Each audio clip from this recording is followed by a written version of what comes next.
नादिया जी क्या हाल है आपके? अल्हम्दुलिल्लाह बिल्कुल ठीक। वासे बड़ा आपका फिर से एक ड्रामा जो है, अब तो आपको आदत से हो चुकी हुई है माशाल्लाह। इस साल भी एक ड्रामा परिजात आपने किया। वैसे वही ना, कम करें लेकिन अच्छा कर लें। नहीं लेकिन ये वाला तो बड़ा जबरदस्त आप कर रही हैं। सर इतना अच्छा किया कि डीएसपी ਦਾ ਰੋਲ ਕੀਤਾ ਤੇ ਰਿਸ਼ਤੇਦਾਰ ਆ ਕੇ ਕਹਿ ਰਹੇ ਹੁੰਦੇ ਨੇ ਲੜਾਈ ਕਿਤੇ ਹੋਈ ਤੇ ਇਹਨਾਂ ਨੂੰ ਕਹਿ ਰਹੇ ਹੁੰਦੇ ਉਹਨਾਂ ਤੇ ਪਰਚਾ ਕੱਟੋ। नहीं मगर रिसेंट टाइम्स में मैंने देखा है बहुत आपके सीरियस जो आपने अपना एंगल है वो निकालना शुरू किया है। चाहे वो परिजात में हो गया, चाहे वो चुड़ैल्स के अंदर हो गया, या फिर दिल ना उम्मीद तो नहीं उसके अंदर भी था। वैसे एक मिनट रुकिएगा, दिल ना उम्मीद तो नहीं से याद आया, सर नून लीग वालों का क्या हाल है? शमाल साहब कैसे हैं आप? अल्लाह का सर बड़ा करम है, आपकी दुआ चाहिए। सर आप इतने अरसे बाद आए हैं, क्यों सर? सर बस जब बुलाया आपने मैं आ गया हूँ। नहीं सर ऐसी बात तो नहीं है, आप लोग आते ही नहीं है, आप खास तौर पे नहीं आते, मैंने हिसाब लगाया। क्यों? नहीं सर मुझे बुलाया मैं आ गया हूँ। ऐसा क्या हुआ कि आप हमारी तरफ बड़ी आते गल है, नहीं? पाकिस्तान ਚ ਹੋ ਕੇ ਨਹੀਂ ਆ ਰਹੇ ਤੁਸੀਂ, ਚਲੋ ਲੰਡਨ ਤੇ ਚਲੋ ਗੱਲ ਠੀਕ है। ऐसा क्या है कि आप लोग कैमरे के सामने बैठ के मुज़ाकरात नहीं करना चाहते? हम तो डेली पब्लिक में होते हैं। लाहौर में मेरा हल्का है, साथ ही बिल्कुल वही तो मुझे हैरानी है कि लाहौर के अंदर हल्का होते हुए भी आप हल्का हल्का इस तरफ भी आए हैं, आप तो आ ही नहीं रहे थे। मगर वैसे आपकी कभी मुलाकात हुई है नादिया अफगन जी से? अभी हुई है, इससे पहले कभी नहीं? कभी ड्रामे वगैरह आपने इनके देखे हैं? वो कम ही देखते, बहुत कम ही देखते हैं। क्या टाइम नहीं मिलता? टाइम होता ही कोई नहीं। चॉइस मगर ऑपोजिशन के अंदर भी टाइम नहीं मिलता। सर देखिए जिसने तो पब्लिक में रहना है उसके पास तो टाइम नहीं होता। अच्छा। जिसने पब्लिक में नहीं रहना उसके पास टाइम ही टाइम है। ओए होए, तो आप जब हम लोगों के दरमियान बैठेंगे मिलेंगे तो उन्हीं के पास सर ज्यादा टाइम ओपोजिशन ਚ ਰਹਿ ਕੇ हर वक्त तैयार रहंदे 24 घंटे के, पता नहीं कदों पीडीएम ਦਾ ਜਲਸਾ ਆ ਜੇ।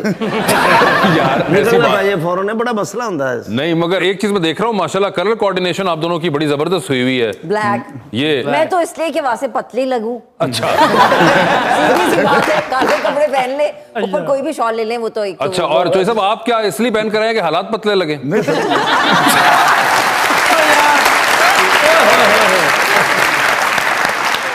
रूटीन में ये होता है जो कपड़े पहने अभी यहीं से किसी जगह पे शादी भी पहुंच जाना है, किसी जगह पे फौतगी पे जाना होता है।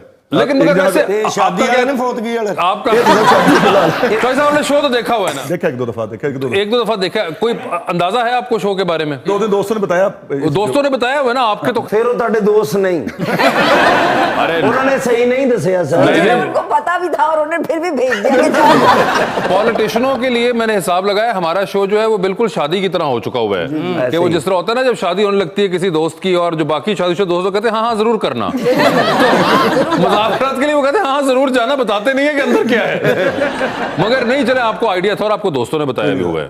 ठीक है मैडम, मुझे ये बताएं कि एक तरफ तो आप सुनो चंदा 2, सुनो चंदा 1 और उसके दरमियान में ये एक जो एक हैबतनाक रोल्स पे आप उतर आती हैं, चुड़ैल्स और इस तरह के, ये क्या आप डिलिबरेटली करती हैं या? वैसे वही मेरा हमेशा का मसला है कि मैं बहुत अरसे से वही शुरू किया, अच्छे रोल्स करना।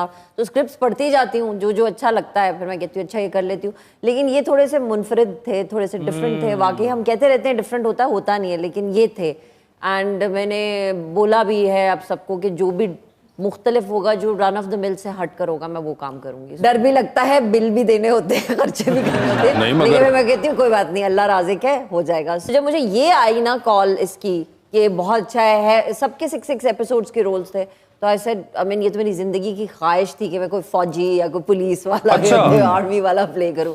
हाँ वैसे मैं देखती थी लड़कियां कर रही होती थी, मैं सोचती थी हाय हमारे वक्तों में ये नहीं होता था, अब जैसे सिंफान चल रहा है। So I am so happy for those girls कि कुछ डिफरेंट उनको करने को मिल रहा है, वही एक चीज़ नहीं और कुछ मुख्तलिफ रोल्स ना। सर ਜਦੋਂ ਦਾ ਡੀਐਸਪੀ ਦਾ ਰੋਲ ਕੀਤਾ हर नाके ਤੇ सलूट भाई ने होंगे भाई। बड़ी रिस्पेक्ट। वैसे कोई ऐसा हुआ आपके साथ? कोई नहीं ऐसा कुछ भी नहीं हुआ, हमें तो यूनिफॉर्म वहीं पे इजाजत नहीं है अब पुलिस वालों का पहन के, तो वो हम वहीं देखे जाया करते थे वापस। और हाँ ये है कि मैं कहीं जाती हूँ तो सब लोग मुझे डीएसपी कहते हैं, मैं कहती हूँ नहीं हूँ मैं DSP. Some people seriously think कि मैं शायद पुलिस में। आप तो इतने सालों बाद भी इतने रोलों में देख चुके हैं, आपको अभी भी उनको लगता है? अभी भी सवाल आता है और अभी भी एयरपोर्ट पे भी उस दिन में थी तो मुझे कह रही थी तो हमारी डीएसपी आ गई, सारे लोग इधर देखते हैं। मैंने कहा जिनको नहीं पता वो समझेंगे कि मैं शायद ਤੁਸੀਂ ਆਏ ਜੇ ਤੇ ਅਕਰਮ ਭਾਈ ਮੈਨੂੰ ਕੰਨ ਚ ਕਹਿ ਰਹੇ ਮੈਨੂੰ ਫੜ ਤੇ ਨਹੀਂ ਲੈਣਗੇ।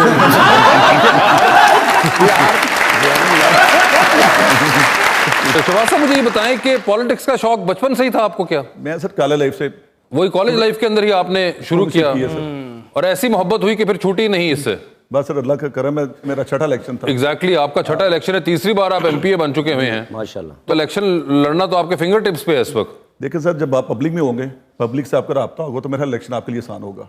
जब आप डेली लोगों को मिलेंगे, खुशी में जाएंगे, गमी में जब जाएंगे, तो जब आपका इलेक्शन आएगा उस वक्त आपको प्रॉब्लम होगी लोगों की मिन्नतें करने की। तो मेरा ख्याल ऐसा कभी होता भी नहीं, अल्लाह का शुक्र है। हर दफ़ा इस दफ़ा मेरा लड़का भी चेंज हो गया था, तो अल्लाह का करम है कि 19,500 की लीड से समझ काम भी करते होंगे ना आप अपने पब्लिक एरिया में। शुमाली लाहौर में वहाँ पे हमने कॉलेजेस बनाए हैं, अस्पताल, स्कूल, पेपटैक institute, filtration plant, 2 underpass, Shadbagh वाला underpass, Karol underpass, cricket stadium Karol में हमने बेशुमार, हमने जो पिछले हमारा 10 साल दौर था, बेशुमार काम किए। मैं भी कह रहे साड़ी गवर्नमेंट आ गई सी तो उनते भी काबू पा लांगे। बेशक देखें, जो भी प्रोजेक्ट होते हैं वो मेरी जेब से पैसे नहीं लगते ना आपकी जेब, वो पब्लिक के पैसे होते हैं। बिल्कुल। अब जो प्रोजेक्ट हम मुकम्मल करके चले गए थे हम, उन्हें सर ऑपरेशनल होना चाहिए। बेशक तख्तियां ये अपनी लगा लें, कोड अस्पताल हमारे डायलिसिस सेंटर बन चुका है, 14 करोड़ के फंड से बना था सर, बंद पड़ा हुआ है। चैना स्कीम है, स्पोर्ट्स कम्प्लेक्स 90% मुकम्मल हो चुका था, बंद पड़ा है। ये डबल 1 डबल 2 मुकम्मल हो चुकी है बिल्डिंग, उसकी गाड़ियां नहीं आज तक आ सकी। ये सर वो चीजें जो पब्लिक की चीजें हैं, मेरी कोई जाती नहीं है। बेशक तख्तियां अपनी लगा लें, प्रोजेक्ट को मुकम्मल करें, पब्लिक के लिए बेनिफिट दें ताकि पब्लिक के लिए बेनिफिट लें। वैसे मैडम आजकल हमारे पास आते हैं बहुत से फनकार दोस्त भी आते हैं और वो भी कुछ खुश होते हैं, उनमें से कुछ ना खुश होते हैं with the present government and the way things are going. आप कौन से वाले उसमें हैं? वैसे मैं पॉलिटिक्स में आई हैव लॉस्ट होप। मैं ये समझती हूँ कि बहुत सारी चीज़ें अच्छी भी हो रही हैं, कुछ नहीं भी हैं, पर चलता है और हो रहा है, कर रहे हैं, कोशिश तो कर रहे हैं ना, कर तो रहे हैं, कुछ ना कुछ हो ही जाएगा। इतने अरसे अगर एक चीज़ बिगड़ी रही हो, और मैं अभी सिर्फ पिछली गवर्नमेंट की बात नहीं करी या उससे पिछली की बात नहीं करी, लेकिन एक अरसा गुजर गया। आई थिंक हमारे पेरेंट्स की जो एक जनरेशन थी, जिसको हम कहते हैं जो हमारे बड़े हैं, मैं ये समझती हूँ कि बहुत कुछ बिगड़ा इन पिछले 20-30 सालों में। सो उसको ठीक करने में वक्त तो लगेगा ना, जादू की छड़ी तो नहीं है ना कि बस इस तरह घुमाई और बस हम तनकीद ही करते जाएं और हम कहते ही जाएंगे ये भी नहीं सही हो रहा और ये कहा था और ये क्यों नहीं हुआ। टाइम लगता है ना चीज़ों को ठीक करने में, स्पेशली जब वो इतनी ज़्यादा बिगड़ चुकी हो। या सो आई होप कि हो जाएगा और आहिस्ता आहिस्ता हो जाएगा। और जहाँ हम इन्फ्लेशन की बात करते हैं और जी गुर्बत हो गई है और ये हो गया और निकाले, तो वो तो पूरी दुनिया की वजह से है ना, हमारे पैसे की वैल्यू कम हुई है। But that's inflation is all over the world, सारी दुनिया सफर गई। सिर्फ ये तो नहीं कि गवर्नमेंट आई है तो उसकी वजह से ये सब कुछ हो गया। कोशिश हो रही है, बहुत सारी चीज़ें सही भी हो रही है। I would agree with that कि कभी चाहे सब आप लोगों का दौर था या उससे पहले पीपल्स पार्टी का दौर था या उससे पहले कोई और दौर था, कभी हमें 100% भी, मैं क्या कहूँ, मेरे ख्याल से 60-70% भी खुशी नहीं मिली।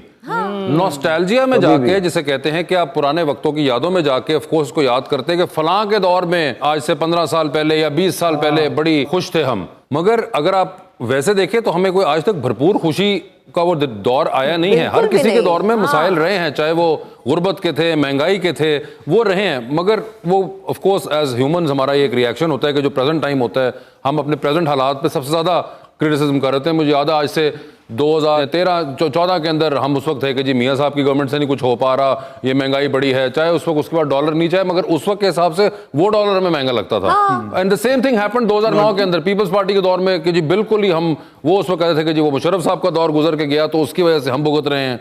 तो मुझे लगता है कि कभी मुस्तकिल हमें एक तो उस तरह की सेटिस्फैक्शन नहीं मिली और दूसरा हाँ उतनी खुशी नहीं मिली, सोच के ज्यादा मिलती है। का 3 करोड़ का इनाम भी लगा है परसों। अरे यार बताने की जरूरत क्या है? आप तो कहते हैं मैंने तो खुशी देने की कोशिश की है, मैं तो वैसे ही कहा मजाक। टैक्स पे आ जाना है। नहीं मैं नहीं हूँ, 3 करोड़ वाला ये है।